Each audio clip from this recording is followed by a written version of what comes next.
দেখা যাবে না কারণ আমি রিফ্লেকশনের জন্য দূরে আছি। 70 তলা দিয়েই হচ্ছে কি এত সুন্দর দেখা যাইতেছে। যদি 95 তলায় বা এটা টপে উঠি তাইলে কেমন হবে ব্যাপারটা আল্লাহ জানে। এই যে ভাই অনেক আগে আমাকে হাই দিছে, সে হাই, হ্যালো।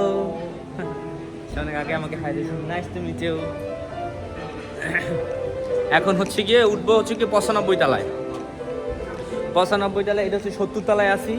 এখন 95 তলায় ওঠার ট্রাই করবো যে 95 তলায় উঠলে কি অবস্থা হয়। এত সুন্দর উঠতে, যখন ঝামেলা নাই তাহলে মাঠে উঠি দেখি। এই যে একদম টপ ফ্লোরে, টপ ফ্লোরে উঠবো। এখন হচ্ছে গিয়ে 95তে উঠবো। Okay, thank you. 94, okay, no 95. You have to use the card, room card. Do you have a room card? No. No more. Oh, okay, so 94. Okay. I wanna show, hello. Mm. Let's give Guangzhou's view. 94 Yeah. floor is a view, have a nice Yes. view. A very good view. Where from? I'm from Bangladesh. Where are you from? Bangladesh. China? Guangzhou. Guangzhou. I'm from Bangladesh. Bangladesh. Bangladesh. Yeah. Bangladesh. Bangladesh. Bangladesh. Bangladesh. Yes, right. Yeah. Bangladesh. Okay.